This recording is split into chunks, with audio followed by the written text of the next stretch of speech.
Welcome back to our Boost Your Immunity. We launched this part of boosting your immunity last Sunday, and today we are on part two. This second part is the easiest part. Actually, it is a recall of what we have been doing, and hence it is absolutely easy to understand because that has been part of our daily life. It's absolutely too easy, but it is a basic, and our immunity starts from the basics. Without taking much of your precious time, let us get into the personal hygiene. And to share with you all that and much more, we have our Assistant Secretary of St. John Ambulance, and that is Engineer Kenneth Lopish. I hope I am audible. Am I audible? I hope so. You are in a position to listen to me. Thank you. Thank you. And over to Kenneth Lopish.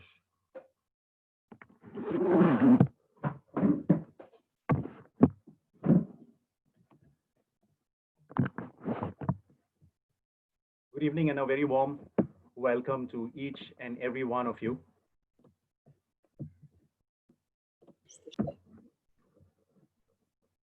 We begin with today's session, which is on boosting our immunity. This is part two of our series, and this is on personal hygiene.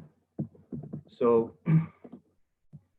to recall, we spoke about our defense mechanism. We spoke about the defense force of the country, and we saw how our immunity is our defense force. So our defense force, as in our immunity, is very vital, and it's the most vital defense mechanism of our body. We also saw the direct link between good health and our immunity.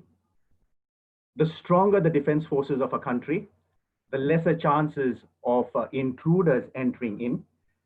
And likewise, with our immunity, a strong defense system in our immunity gives us more protection against infections that, as we've seen, are all around to attack us.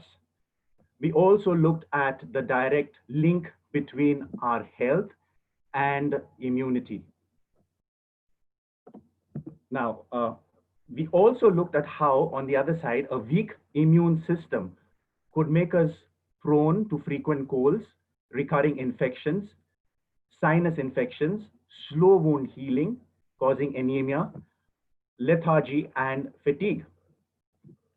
Now, there are many factors that control or affect our immunity. There are a lot of habits that go to one second. I think there are.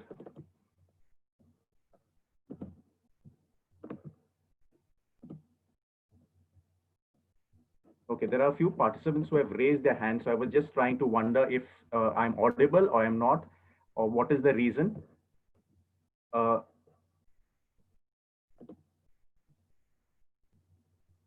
There is.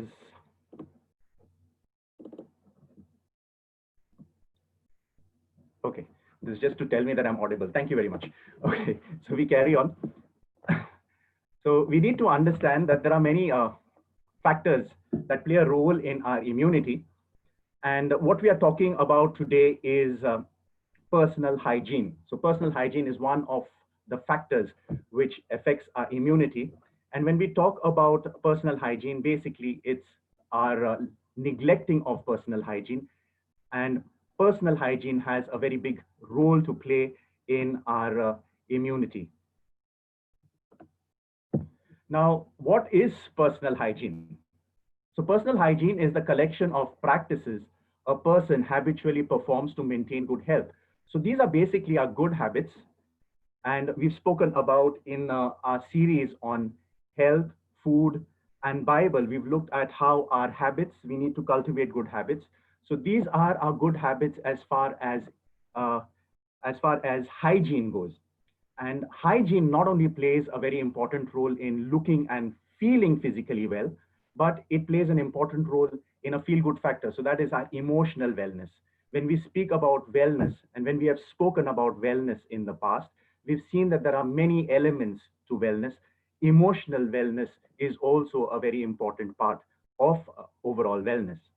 Now, one needs to understand that when we talk about uh, our health, when we talk about our personal hygiene, not only does this affect our health, but it can affect the health of others. That is, the other people that we come in contact with.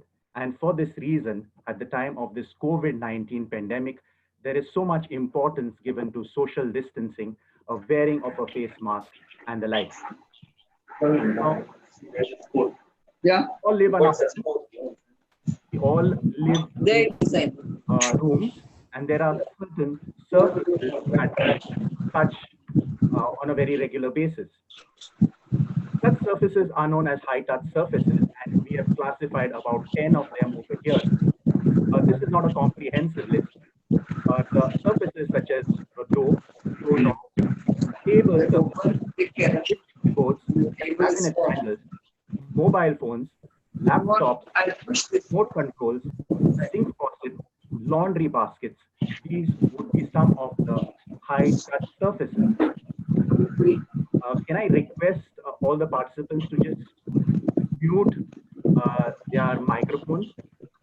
You can keep your videos on or off as per your convenience, but if you could just turn off your microphones because that leads to a lot of disturbance in between.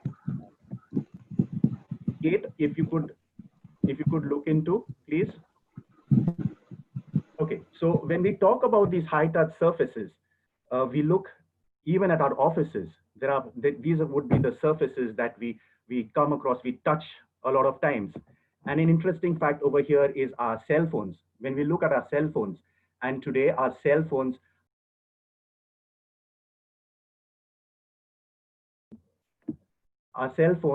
are part and parcel of our lives, so much so that they have now even gone on to become maybe a part of our bodies. So we end up taking them everywhere we go.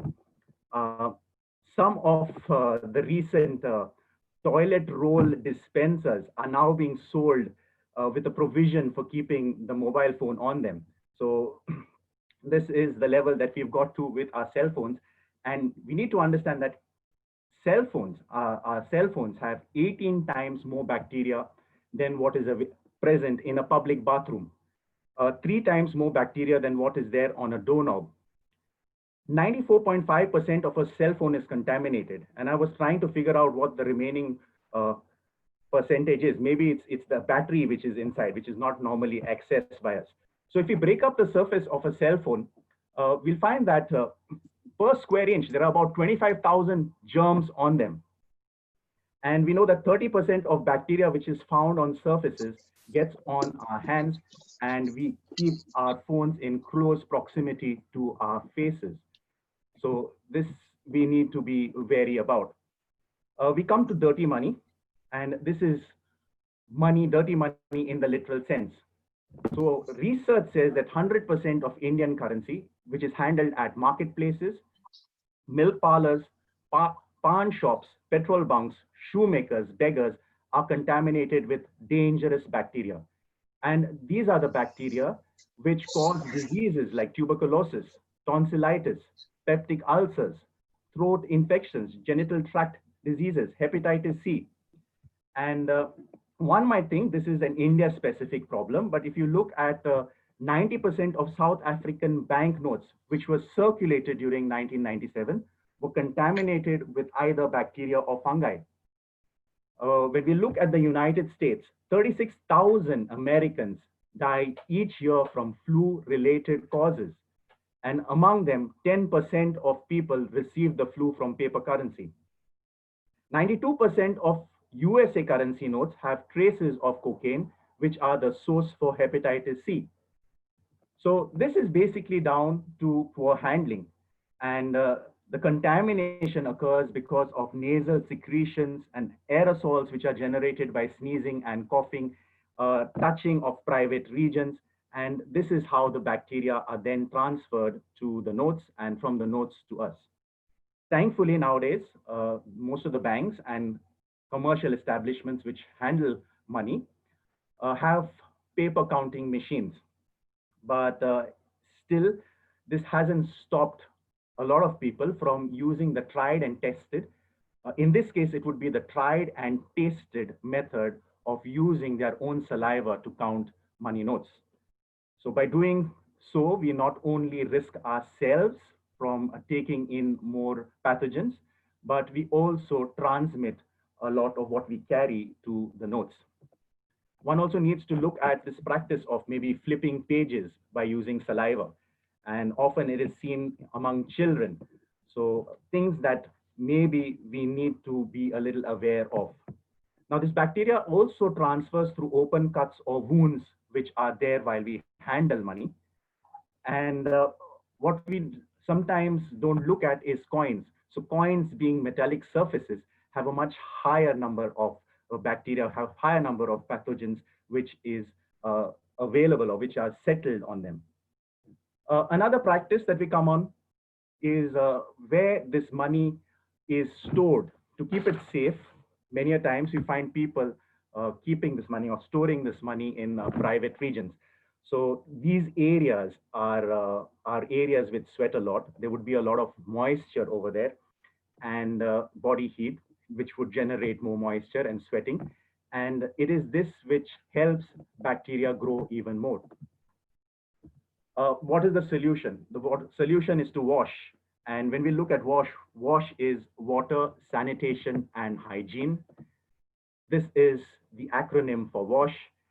And to recall from our last session, we spoke about pathogens, which are microorganisms in the form of bacteria, fungi, and viruses. And when we look at these pathogens, there are basically two methods through which they spread. The first is direct contact. And when we look at direct contact, it is either person-to-person contact, that is shaking of hands, touching, hugging. Then we have animal-to-person contact, which is through bites or stings. It could also be through petting of animals. And the third method of direct contact is from a mother to an unborn child. We spoke about 10 high-touch surfaces, and these would be the indirect contact method. But one needs to remember that water, air, as well as undercooked or unwashed foods are also methods, indirect methods of spreading pathogens. Now, a few facts about bacteria. Bacteria could survive on an average from 20 minutes to 2 hours on hard surfaces, such as desks, doorknobs, and tables. And this is the reason why frequent sanitization is required. One may think that a pinhead being very small would not have a lot of bacteria, but these are microorganisms. So even a pinhead may contain up to 10 million bacteria. Bacteria are also very fast acting and they can double their number in 20 minutes. These are general facts. They could probably double even faster.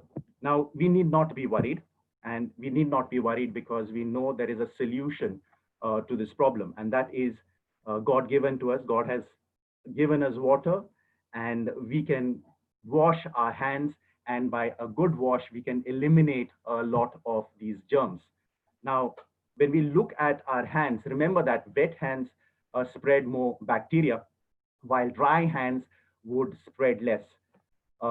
It is basically the moisture which is a factor for bacterial contamination and transmission. When we look at water and sanitation, one must understand that 783 million people, unfortunately, do not have access to clean water. 2.4 billion people worldwide lack proper sanitation. And unfortunately, 1,000 children die every day due to preventable water and sanitation related diarrheal diseases. 1.8 billion people globally use a source of drinking water that is fecally contaminated. We've had instances in the past of water contamination in our city, And part of the reason is because the sewage lines and the potable water lines sometimes run in close proximity to each other. And in case there is a leak between the two, this is where cross contamination sets in. So a lot of civil planning which should be looked into to prevent such cases. I believe there was an instance maybe a few years back in Panjim, probably in one of the restaurants where a lot of people suffered from jaundice. Now, we understand that water is required for drinking, it is required for cooking, as well as our personal and domestic hygiene. And when we talk about water, we also have to look at our storage of water in our homes. This is an oft neglected aspect because it is unseen. We hardly see our overhead tanks. We never notice that there are underground sumps. And this is something that we need to pay attention to because this could be a breeding ground for bacteria. Now, we all know that water is important to sustain all forms of life. And when it comes to drinking water, this must be free from impurities. Unfortunately, again, nearly 30% of Indians lack access to safe drinking water. And while the methods of purifying water start right from the treatment plant, wherein you would have a filtration plant, you would have chlorination of water. When it comes to our houses, we would probably have inline filters. What is basically the preferred way of purifying water in most households is boiling water. But we need to also look at water filters, and we'll come to that in this slide. So when we talk about boiling water, remember that this is a rolling boil for 1 minute after reaching 100 degrees centigrade. Now, while this is a very common method, the need for a water purifier or a filter is required because our water also contains a lot of suspended impurities in the form of mud, in the form of sand, some sediments, where as well as certain chemicals which would not be able to be taken care of by boiling. So filtered and boiled water is what we are looking at. Now, when it comes to drinking water, it is better to be on the side of caution. So avoid drinking water from plastic bottles, avoid storing water in plastic. And we need to get back to the old methods which we employed, and that was the use of glass, copper vessels, or earthen pot vessels. We look at our Google Earth, and this was a wonderful water cooler, a natural water cooler by itself. While it may be difficult for us to eliminate plastic in totality, our focus needs to be on reducing the amount of plastic in our day-to-day lives.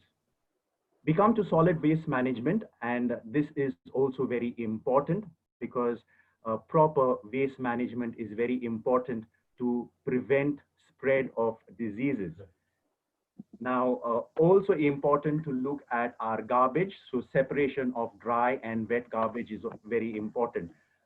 We could also take to composting of wet garbage and use it as fertilizers in our kitchen gardens or in our backyard kitchens. Now, something which is overlooked many a times is our drainage standard. And this is our rainwater draining or our storm water drainage. And accumulation of such water really leads to the spread of a lot of waterborne diseases. It leads to a breeding ground of bacteria. And we all know in Goa that stagnant water is responsible for creating breeding grounds for mosquitoes. And mosquitoes come with their problems of malaria, or they bring the problems of malaria and dengue with them. Women and girls of menstruating age, it is very important that they are provided with appropriate menstrual hygiene. A lot of points on this slide, but what I want to focus on is that diarrhea kills 1.6 million children every year, and that is more than malaria, measles, and HIV/AIDS combined together. I'm sure a lot of these deaths are avoidable, and this is because of the unsafe levels of our water. So the focus is on washing our hands, a good washing of our hands. One can't stress on this point enough. We end up touching our faces a lot. I'm doing it right now, I guess, but I'm using a kerchief because I'm perspiring a lot. But our hands is basically what transmit diseases, and 80% of infectious diseases are transmitted by touch. So we need to focus on a good hand wash. And as I said, we do tend to touch consciously, subconsciously, we are touching our faces a lot. Now, again, when it comes to hands, we also interact with a lot of people, and this is where we could transmit germs and we could transmit pathogens to another person. When we talk about washing of hands, remember that this is involves 7 steps to a good hand washing. A good hand washing is washing of the hands with water and soap. It should take us 20 to 30 seconds. As a rough reference, sing the happy birthday song twice. And if you go through these steps very quickly, it involves rubbing both palms together, then rubbing the back of the hands. Remember to interface your fingers and rub together, interlock fingers and rub the back of the fingers, rub the thumbs, rub the fingertips on the palms, and then finally rub the wrists as well. This is to be followed by a good rinsing with water. Now we need to wash our hands after using the washroom, after blowing our nose or sneezing into our hands, before and after drinking or handling food, drinking and smoking, after handling garbage, handling pets, animals or animal waste, visiting or caring the sick people, and dirty money as well, handling dirty money.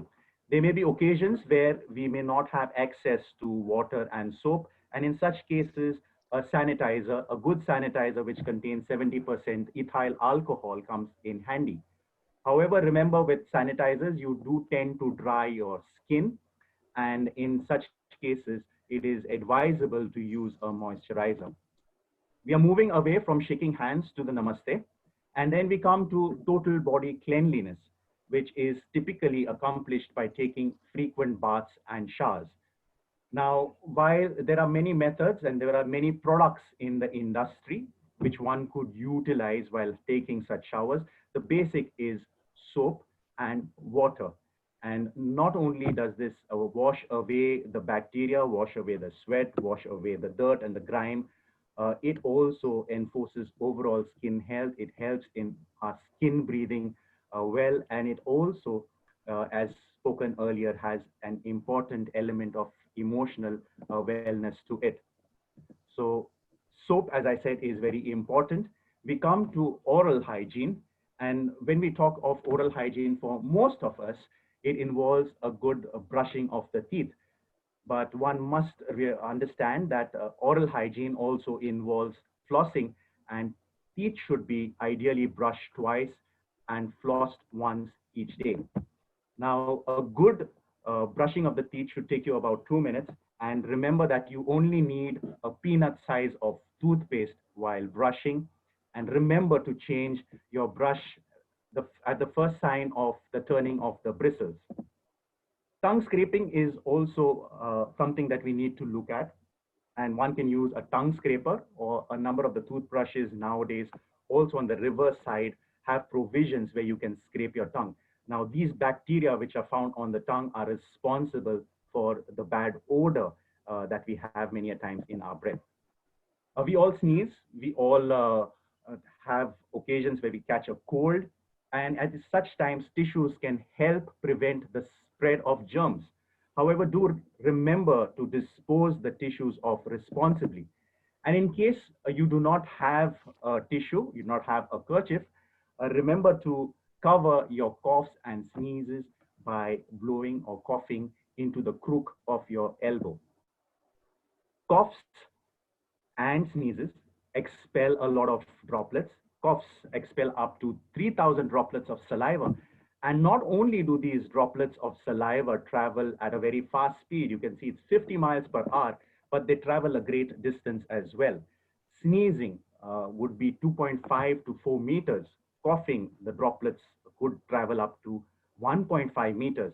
And even when we talk, there are large droplets which travel between 0.3 to 1 meters. Social distancing is for this reason.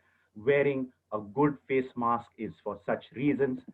And we now move on to personal grooming, which is not only important for us to look good, but it's a very important aspect of hygiene. And it involves a number of acts such as hair washing, combing, and entails clipping and cleaning the fingernails and toenails as well. One must remember when we talk about our toenails that our shoes are very important. So closed shoes, especially in a country of ours, is something that we should look at using when we go outside. We sweat a lot, and consequently our shoes need to be aired regularly. Use socks because socks help in absorbing moisture. The socks could be washed, and use socks which have a greater percentage of cotton than nylon. One could also look at using talcum powder or medicated powder between the toes.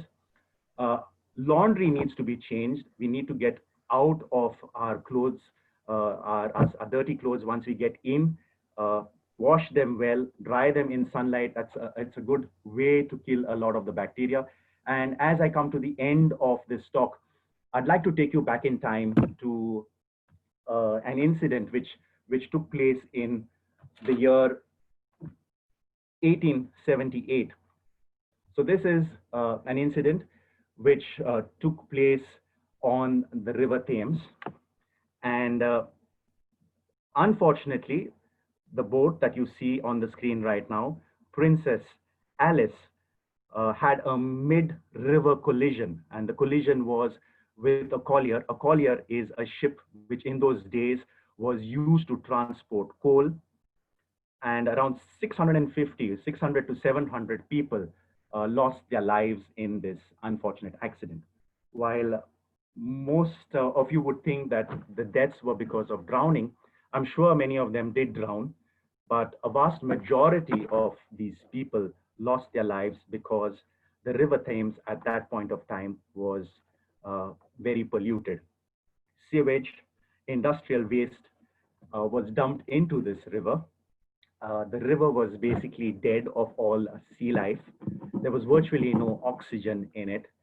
It was the cause for the outbreak of a number of cholera outbreaks, and the government had basically given up on this river. But as we know today, the River Thames is an important touristic destination, a spot, and things have turned around. There are about 150 species of fish which are now found in this river. So things changed, but they didn't change overnight. It took its time, but things changed somewhere in the 20th century. And what was this change? This change was basically a change in the culture and the culture of cleanliness. And I'm sure all of us would agree that cleanliness begins at home. Cleanliness begins with our personal hygiene. With this, I thank you for your attention. Sorry for the few interruptions that did take place in between. And I now request our General Secretary, Jovito Lopez, to take over. So we come up at the end of this presentation on personal hygiene. We talk about bath and using soap. Use a good soap. All soaps are not good. So you need to select your soap depending on the skin moisture and the natural oils. And remember that all soaps, most of the soaps, they have chemicals. You've got a chemical called parabens, you've got sodium lauryl sulfate, and then you have to be very, very careful and choose a very good soap which is not having the chemicals as I shared with you. I'm sure you'll have some questions to shoot at us because we strongly believe that this is a two-way process. We are also here to learn from you, and maybe you have something also to contribute to us. Can we ask Kate if you just need to raise your hand and we know that you would like to share or you would like to ask us some question. Please feel free. Yeah. Sister Sindhu. Sister Sindhu. If you have a question, Sister Sindhu, you've raised your hand. If there's anything that you would like to say, please unmute yourself and shoot. Sister. Please suggest some of the types of soaps. Yes. There are now handmade soaps, organic handmade soaps. For example, I could I am not connected with the people who are manufacturing these soaps. So Himalaya Herbals Neem and Turmeric Soap. We have got Santur Sandal and Turmeric Soap. We have Khadi Natural Lemon Soap. Fiamma or Fiamma de Wills are also good soaps. Then there are handmade soaps, and handmade soap we have got Soul Flower Milk Cocoa Bar Soap. We have Khadi Aloe Vera Soap. We have got Khadi Rose and Honey Soap. There is Aloe Vera Luxury Butter Bathing Bar, and there's also Khadi Cinnamon Soap. So you need to know the ingredients of the soap. If you have SLS, you have got parabens, then this soap should be avoided. The same goes for your toothpaste. Please remember that all toothpaste are not safe, because some of the toothpaste, they have got these chemicals that I have talked to give you later. And therefore, remember that you can make your own toothpaste at home. Maybe if you all would like us to share with you how to make a good toothpaste at home, we shall be sharing with you. But remember that toothpaste are not very safe. So you need to read the ingredients, because there are some chemicals. I talked about sodium sulfate. So this is a dangerous chemical that we have. We have got parabens also, and these are cancer-causing agents. Okay, we have a Galaxy M21 who's raised their hand. I do not have a name on this. So if you could unmute yourself and ask a question. Galaxy M21, it just shows as a Galaxy M21. Galaxy M21, 21, I suppose. Okay, I'll just ask you to unmute yourself, and then. Yeah, we can see you. You need to unmute so that we can hear you. Please go ahead. Okay, anybody else who has a question, you can raise your hand, or alternatively, you could unmute yourself. If you look at your phones, your smartphones, there would be a microphone. All of you all are muted at the moment. That was part because of the talk which was on. But if you could unmute yourself, introduce yourself, and then ask your question. Galaxy M21, we are waiting for you. Anyone else?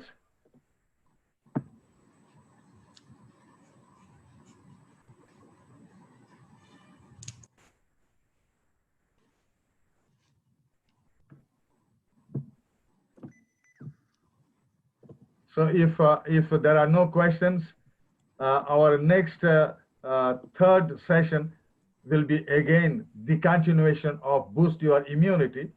But the next session, the next Sunday, it will be on food safety. And I think this will be mostly applicable to the housewives. When we talk of food safety, we shall see what are the precautions that need to be taken. I know you do take, but let us all come together and have a common denominator for all of us. So we are at the end of today's session on personal hygiene. I am sure all of us are very careful when we talk of personal hygiene. That's very, very important. I wish you all the best, and take care, stay safe. The situation in COVID-19 doesn't seem to be improving, so you need to take care. Check your saturation level of your oxygen, pulse oximeter. You need to have a pulse oximeter. Check the level of oxygen in your blood twice or thrice a day. This is very, very important, because the people who go, they go when their levels of saturation of oxygen are below 60. So it should be normally 90 above. You can do that yourself at home.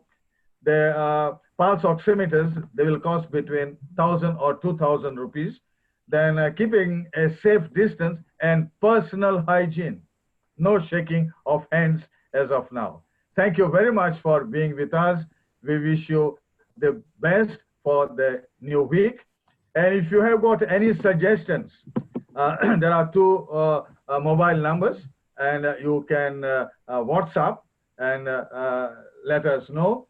We need to thank our sisters, the daughters of St. Paul here in Panjim, and Father Orville de Silva and Father Anderson Fernandez. These are the Jesuits who have been helping us with the presentation, and especially in getting the link. It is thanks to them that we can present this program. Feel free and do share what you feel about our programs. Thank you very much. God bless each and every one of you. Stay safe and good health to each and every one of you. Thank you. God bless you.